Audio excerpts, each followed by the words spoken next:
Hello అందరికీ. ఈరోజైతే నేను పూజ సామాన్లు వెండి ఉంటాయి కదండి ఇంట్లో వాడుకునేవి, అవిని ఎలా క్లీన్ చేసుకోవాలో చూపిస్తాను.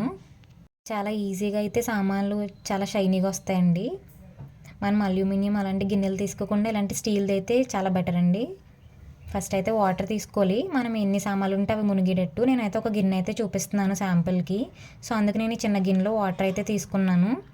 స్టవ్ అయితే ఆన్ చేసుకోవాలండి. స్టవ్ ఆన్ చేసుకున్నాక ఒక నిమ్మకాయ అయితే పిండుకుంటున్నాను. ఎవరి సామాన్లకు తగ్గట్టు వాళ్ళైతే క్వాంటిటీ పెంచుకుంటూ ఉండాలి. నేనైతే ఒక గిన్నెకి తీసుకుంటున్నానండి. నిమ్మకాయ చెక్కలు కూడా అందులోనే వేసేసుకోవాలి. ఆ తర్వాత కొంచెం సాల్ట్, నా దగ్గర అయితే వెనిగర్ కూడా ఉందండి. వెనిగర్ అయితే ఆప్షనల్, నిమ్మకాయ సరిపోయిద్ది. వెనిగర్ కూడా వేస్తే కొంచెం ఇంకా బాగుంటుంది అనేసి వెనిగర్ అయితే వేస్తున్నాను. తర్వాత నా దగ్గర సర్ఫ్ అయితే ఉందండి. మనం మామూలుగా సామాన్లు తోముకునే లిక్విడ్ ఉంటుంది కదండి, విమ్ జెల్ అలాంటివి కూడా వేసుకోవచ్చు. నేనైతే సర్ఫ్ వేసుకున్నాను. ఆ తర్వాత వాటర్ అయితే కొంచెం బాయిల్ అవుతున్నాయి కదండి, దాన్ని ఈ లిక్విడ్ ఉంది కదండి ఇదైతే ఒకసారి కలుపుకోవాలి. నేనైతే స్పూన్ అవి వాడుకోండి, గిన్నెతో అయితే కలిపిస్తున్నాను. ఇలా పెట్టగానే కలర్ అయితే మారుతుంది చూడండి. చాలా ఈజీగా అయితే వదిలిపోతాయి.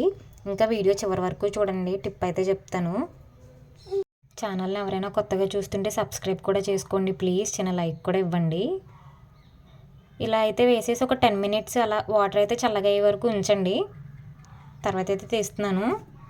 చూడండి ఎంత షైనీగా వస్తుందో గిన్నె అయితే. ఆ వాటర్లో ఆ వేడికైతే ఏమన్నా బాగా వదలలేని మరకలు ఉన్నా కూడా వదులుతాయి, నానతది బాగా గిన్నె.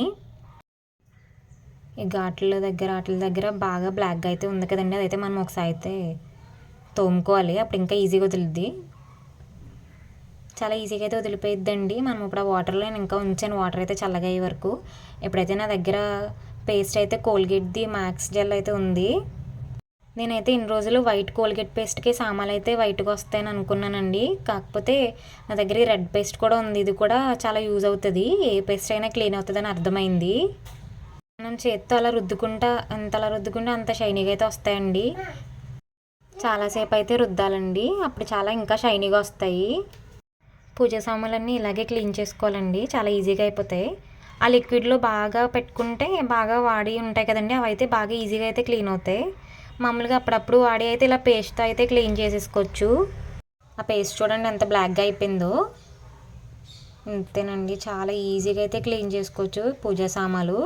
ఇప్పుడు దేవుడి పటాలు అవి ఉంటాయి కదండి, విగ్రహాలు, వినాయకుడివి, లక్ష్మీదేవి, వెంకటేశ్వర స్వామివి, అవైతే మనం ఓన్లీ పేస్ట్తో అయితే క్లీన్ చేసేసుకోవచ్చు. ఆ పూజా విగ్రహాలన్నీ ఇలా పేస్ట్తో అయితే క్లీన్ చేసేసుకోవచ్చండి. చాలా షైనీగా అయితే వస్తుంది.